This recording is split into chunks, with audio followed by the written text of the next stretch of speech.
ನಮಸ್ಕಾರ. ಕಳೆದ ಸಂಚಿಕೆಯಲ್ಲಿ ನಾವು ಲಾ ಆಫ್ ಅಟ್ರಾಕ್ಷನ್ ಬಗ್ಗೆ ಮಾತಾಡ್ತಾ ಇದ್ವಿ. ಹೇಗೆ ನಮ್ಮ ದಿನವನ್ನು ಶುರು ಮಾಡಬೇಕು, ಹೇಗೆ ನಮ್ಮ ವೈಬ್ರೇಷನನ್ನು ಹೆಚ್ಚಿಸ್ಕೋಬೇಕು ಅನ್ನೋದ್ರ ಬಗ್ಗೆ ಎಲ್ಲವನ್ನು ಮಾತಾಡ್ತಾ ಇದ್ವಿ. ನೋಡಿ, ಪ್ರತಿಯೊಂದು ಕೂಡ ಎಲ್ಲವೂ ಅಬಂಡೆನ್ಸಲ್ಲೇ ಇರುತ್ತೆ. ಆದರೆ ಸಣ್ಣ ವಯಸ್ಸಿಂದ ಕೆಲವರು ಹೇಳಿರ್ತಕ್ಕಂತಹ ಮಾತು, ನಮ್ಮ ಎಕ್ಸ್ಪೀರಿಯನ್ಸು ಅಥವಾ ನಮ್ಮ ಚೈಲ್ಡ್ಹುಡ್ ವೂಂಡ್ಸ್ ಆಗಿರ್ಬೋದು ಅಥವಾ ಟ್ರೋಮಾಗಳಾಗಿರ್ಬೋದು ನಮ್ಮ ಲೈಫನ್ನು ಬಿಲ್ಡ್ ಮಾಡ್ತಾ ಹೋಗುತ್ತೆ.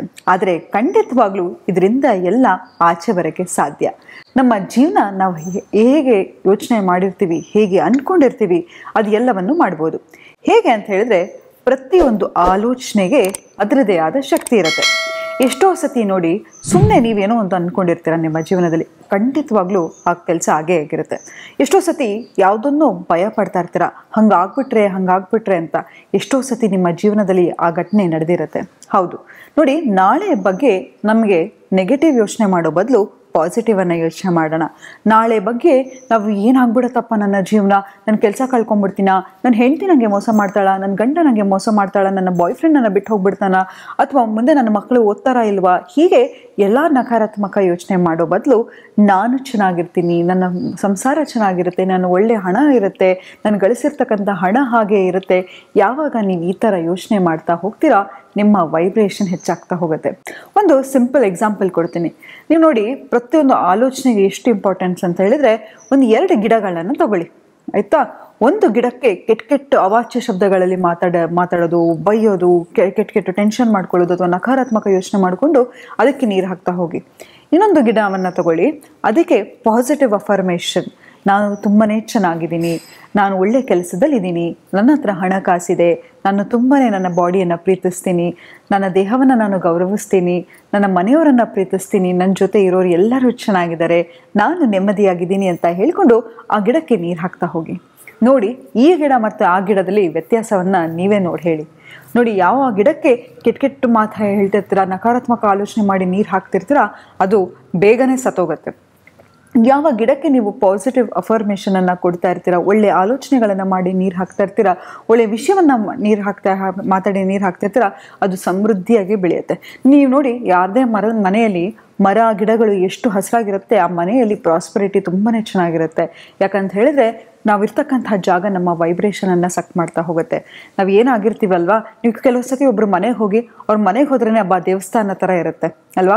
ಹಾಗಂತ ಅವ್ರ ಮನೆ ಬಂಗ್ಲೆ ಥರ ಎಲ್ಲ ದೊಡ್ಡ ಮನೆ ಇರಬೇಕು ಅಂತಿಲ್ಲ. ಆದರೆ ಆ ಮನೆಯಲ್ಲಿರ್ತಕ್ಕಂಥ ವ್ಯಕ್ತಿ ಅಥವಾ ಮನೆಯಲ್ಲಿರ್ತಕ್ಕಂಥ ವ್ಯಕ್ತಿಗಳ ಭಾವನೆ ಏನಿರುತ್ತೋ ಅಥವಾ ಇಂಟೆನ್ಷನ್ಸ್ ಏನಿರುತ್ತೆ, ಆ ಮನೆಯಲ್ಲಿ ತೋರಿಸ್ತಾ ಇರುತ್ತೆ. ಅದಕ್ಕೆ ಹೇಳ್ತಾರಲ್ವಾ, ಆ house is an extension of your personality ಅಂತ. ಎಷ್ಟೋ ಸತಿ ಹೋಗಿ ಕೂತ್ಕೋಬೇಕು ಅನ್ಸುತ್ತೆ. ಇವತ್ತಿಗೂ ನೋಡಿ, ನಮಗೆ ದೇವಸ್ಥಾನಕ್ಕೆ ಹೋದರೆ ಏನೋ ಒಂಥರ ನೆಮ್ಮದಿ, ಶಾಂತಿ ಅನ್ಸುತ್ತೆ. ಯಾಕೆ? ಅಲ್ಲಿ ದೇವರಿದ್ದಾನೆ ಅಂತಲ್ಲ, ದೇವರು ಎಲ್ಲ ಕಡೆ ಇರ್ತಾರೆ ಅಲ್ವಾ. ಆದರೆ ಅಲ್ಲಿರ್ತಕ್ಕಂತಹ ವೈಬ್ರೇಷನ್ ಏನಿದೆಯೋ, ಅಲ್ಲಿರ್ತಕ್ಕಂತಹ ಪಾಸಿಟಿವಿಟಿ ಏನಿದೆ, ಯಾಕಂತ ಹೇಳಿದ್ರೆ ಎಲ್ಲರೂ ಬಂದು ದೇವರಿಗೆ ಥ್ಯಾಂಕ್ಸ್ ಹೇಳ್ತಾ ಇರ್ತೀವಿ, ಅಲ್ಲಿ ಗ್ರ್ಯಾಟಿಟ್ಯೂಡ್ ಇರುತ್ತೆ, ಹಾಗಾಗಿ ಅಲ್ಲಿ ಹೈ ವೈಬ್ರೇಷನ್ ಇರುತ್ತೆ. ಸೊ ಇವತ್ತಿನ ಟಾಪಿಕಲ್ಲಿ ನಾವು ಏನು ಮಾತಾಡ್ತಾ ಇದ್ದೀನಪ್ಪ ಅಂತ ಹೇಳಿದ್ರೆ, ಅಫರ್ಮೇಷನ್ ಅನ್ನೋದು ನಮ್ಮ ಜೀವನವನ್ನು ಹೇಗೆ ಬದಲಾಯಿಸುತ್ತೆ ಅಂತ.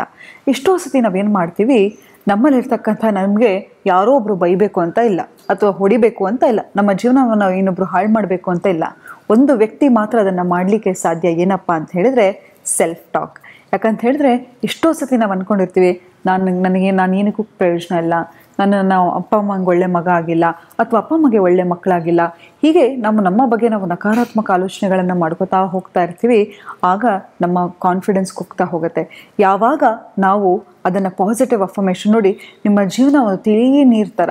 ಪ್ರತಿ ಸತಿ ನೀವು ಕೆಟ್ಟ ಮಾತನ್ನು ಹೇಳ್ಕೊಳ್ಳೋದು, ನನ್ನ ಏನಕ್ಕೂ ಪ್ರಯೋಜನ ಇಲ್ಲ ಅಂತ ಹೇಳ್ಕೊಳ್ಳೋದು, ಅಥವಾ ಯಾರೋ ಏನೋ ನಿಮ್ಮ ಬಗ್ಗೆ ಕೆಟ್ಟದಾಗಿ ಮಾತಾಡಿದ್ರೆ ಅದೇ ನಿಜ ಅಂತ ನೀವು ನಂಬೋದು. ಯಾಕಂತ ಹೇಳಿದ್ರೆ, ಒಂದು ತಿಳ್ಕೊಳ್ಳಿ, ನಿಮ್ಮನ್ನೇ ನೀವು ಗೌರವಿಸ್ಕೊಂಡಿಲ್ಲ ಅಂತ ಹೇಳಿದ್ರೆ, ನಿಮ್ಮ ಬಗ್ಗೆನೇ ನೀವು ಒಳ್ಳೆ ಯೋಚನೆ ಮಾಡಿಲ್ಲ ಅಂತ ಹೇಳಿದ್ರೆ, ಬೇರೆಯವ್ರು ಯಾಕೆ ಹೆಂಗೆ ಯೋಚನೆ ಮಾಡಲಿಕ್ಕೆ ಸಾಧ್ಯ ಅಲ್ವಾ. ನಾವು ಇದಕ್ಕೆ ಹೇಳ್ತಾರಲ್ವ, ಯದ್ ಭಾವಂ ತದ್ ಭವತಿ ಅಂತ. ನಮ್ಮ ಜೀವನದಲ್ಲಿ ಹೇಗೆ ನಡೆಯುತ್ತಪ್ಪ ಅಂತ ಹೇಳಿದ್ರೆ, ನಾವು ಯಾವ ಥರ ಇರ್ತೀವಿ, ನಮ್ಮ ಮನಸ್ಥಿತಿ ಯಾವ ಥರ ಇರುತ್ತೆ, ನಮ್ಮ ಜೀವನ ಆ ಥರ ಇರುತ್ತೆ. ಪ್ರತಿಯೊಬ್ಬರ ಜೀವನ ಕೂಡ ನಮ್ಮ ಆಲೋಚನೆಯಿಂದ ಬದಲಾಯಿಸ್ತಾ ಹೋಗ್ಬೋದು ಅಲ್ವಾ. ಹಾಗಾಗಿ ಪ್ರತಿ ಸತಿ ನಿಮಗೆ ನಕಾರಾತ್ಮಕ ಆಲೋಚನೆ ಬಂದ ತಕ್ಷಣ ಏನು ಮಾಡಬೇಕಪ್ಪ ಅಂತ ಹೇಳಿದ್ರೆ, ಅದಕ್ಕೆ ಒಂದು ಪಾಸಿಟಿವ್ ಎನ್ಕೌಂಟರ್ ಹೇಗೆ ಅಂತ ಹೇಳಿದ್ರೆ, ನಿಮಗೆ ನೀವು ಹೇಗೆ ಶೀಲ್ಡ್ ಮಾಡ್ಕೋತೀರಿ, ಈಗ ನಾನು ಹೊಡೆಯೋಕ್ಕೆ ಬಂದರೆ ನಿಮ್ಮನ್ನು ನೀವು ಹೀಗೆ ಶೀಲ್ಡ್ ಮಾಡ್ಕೋತೀರಲ್ವ, ಹಾಗೆ ಪ್ರತಿ ಸತಿ ನಿಮಗೆ ಒಂದು ಮನಸ್ಸಿಗೆ ಕೆಟ್ಟ ಆಲೋಚನೆ ಬಂದ ತಕ್ಷಣ ನೀವೇನು ಮಾಡಬೇಕಪ್ಪ ಅಂತ ಹೇಳಿದ್ರೆ ಪಾಸಿಟಿವ್ ಅಫರ್ಮೇಷನನ್ನು ಹೇಳ್ಕೊಳ್ಬೇಕು, ಶುರು ಮಾಡಬೇಕು. ಎಷ್ಟೊತ್ತು ಸತಿ ಅನ್ಸುತ್ತೆ ನಾನು ನೋಡೋಕ್ಕೆ ಚೆನ್ನಾಗಿಲ್ವೇನೋ ಅಂತ, ತಕ್ಷಣವೇ ನಿಮ್ಮ ಮನಸ್ಸಿಗೆ ಎಚ್ಚರಿಸಿ ಹೇಳ್ಕೊಳ್ಳಿ ನಿಮಗೆ ನೀನು, ಐ ಆಮ್ ಸೋ ಬ್ಯೂಟಿಫುಲ್ ಅಂತ. ಎಷ್ಟೊತ್ತೇ ಸತಿ ಅನ್ಸುತ್ತೆ ನಿಮಗೆ ನನ್ನ ಕೆಲಸಕ್ಕೆ ಬಾರದೇ ಇರೋ ವ್ಯಕ್ತಿ, ನನಗೇನು ಪ್ರಯೋಜನ ಇಲ್ಲ ಅಂತ ಅನ್ಸಿದ ತಕ್ಷಣವೇ ನಿಮಗೆ ನೀವು ಹೇಳ್ಕೊಳ್ಳಿ ಐ ಆಮ್ ಸಕ್ಸಸ್ಫುಲ್ ಅಂತ. Fake it till you make it ಅಂತ. ಯಾವಾಗ ನೀವು ನಿಮ್ಮ ಬಗ್ಗೆ ಒಳ್ಳೆಯದನ್ನು ಹೇಳ್ಕೊತಾ ಹೋಗ್ತೀರಾ, ಬೆಳಗ್ಗೆ ಎದ್ದ ತಕ್ಷಣ ಕನ್ನಡಿ ಮುಂದೆ ನಿಮ್ಗೆ ಏನಾಗಬೇಕು ಅದನ್ನು ಜೋರಾಗಿ ಹೇಳಿ. ಯಾಕೆ ಯಾರೂ ಇರಲಿ ಬಿಡಲಿ, ನಿಮಗೆ ನೀವು ಹೇಳ್ಕೊತಾ ಹೋಗಿ I am more than enough, I am beautiful, I am successful, I am confident, I can do it, I will do it. ಹೀಗೆ ನಿಮ್ಮನ್ನು ನೀವು ಬಗ್ಗೆ ಹೇಳ್ಕೊತಾರಿ. ನಿಮಗೆ ಜೀವನದಲ್ಲಿ ಪ್ರೀತಿ ಸಿಗದೆ ಇದ್ದರೆ I am love, I am radiating love, people around me are magnetically attracted to me. ಹೀಗೆ ನಿಮಗೆ ನೀವು ಯಾವ ರೀತಿ ಬೇಕೋ ಆ ರೀತಿ ಸೆಂಟೆನ್ಸನ್ನು ಮಾಡ್ಕೋತಾ ಹೋಗಿ, ಅಫರ್ಮೇಷನನ್ನು ಮಾಡ್ಕೋತಾ ಹೋಗಿ. ನಿಮಗೆ ದುಡ್ಡು ಬೇಕಿದ್ರೆ ಹೇಳ್ಕೊತಾ ಹೋಗಿ money is my friend, I love money, money loves me, I spread happiness. ಹೀಗೆ ನೀವು ಯಾವಾಗ ಅಫರ್ಮೇಷನನ್ನು ಹೇಳ್ಕೊತಾ ಹೋಗ್ತೀರಾ ಅದು ನೀವು ಆಗ್ತಾ ಹೋಗ್ತೀರಾ. ಯಾವಾಗ ನೀವು ನೆಗೆಟಿವ್ ಆಗಿ ಯೋಚನೆ ಮಾಡ್ತಿರ್ತೀರ, ನಿಮ್ಮ ಬಗ್ಗೆ ನೀವು ನಕಾರಾತ್ಮಕವಾಗಿ ಯೋಚನೆ ಮಾಡ್ತಿರ್ತೀರ, ನಿಮ್ಮನ್ನು ಅದು ಕುಗ್ಗಿಸ್ತಾ ಬರುತ್ತೆ. ಅದು ಹೇಗೆ ಅಂತ ಹೇಳಿದ್ರೆ ನೀವು ನಿಮ್ಮ ಮನಸ್ಸಲ್ಲಿ ಹತ್ತಿರ್ತಕ್ಕಂಥ ಗೆದ್ದಲಾಗ್ಬಿಡುತ್ತೆ. ತಿಂತ ಕೊನೆಗೆ ನಿಮ್ಮ ಕಾನ್ಫಿಡೆನ್ಸನ್ನು ಕೊಂದುಬಿಡುತ್ತೆ. ಹಾಗಾಗಿ ನೀವು ಸದಾ ಖುಷಿಯಾಗಿರಬೇಕು, ನಾನು ಪಾಸಿಟಿವ್ ಆಗಿರಬೇಕು ಅಂತ ಹೇಳಿದ್ರೆ ಅಫರ್ಮೇಷನಿಂದ ಮಾತ್ರ ಸಾಧ್ಯ. ನಮ್ಮ ಜೀವನವನ್ನು ಬದಲಾಯಿಸೋ ಶಕ್ತಿ ಈ ಸಣ್ಣ ಅಫರ್ಮೇಷನಿಗಿದೆ ಅಂತ ಹೇಳ್ತಾ ಇವತ್ತಿನ ಸಂಚಿಕೆನ ನಾನು ಮುಕ್ತಾಯಗೊಳಿಸ್ತಿದ್ದೀನಿ. ಧನ್ಯವಾದಗಳು.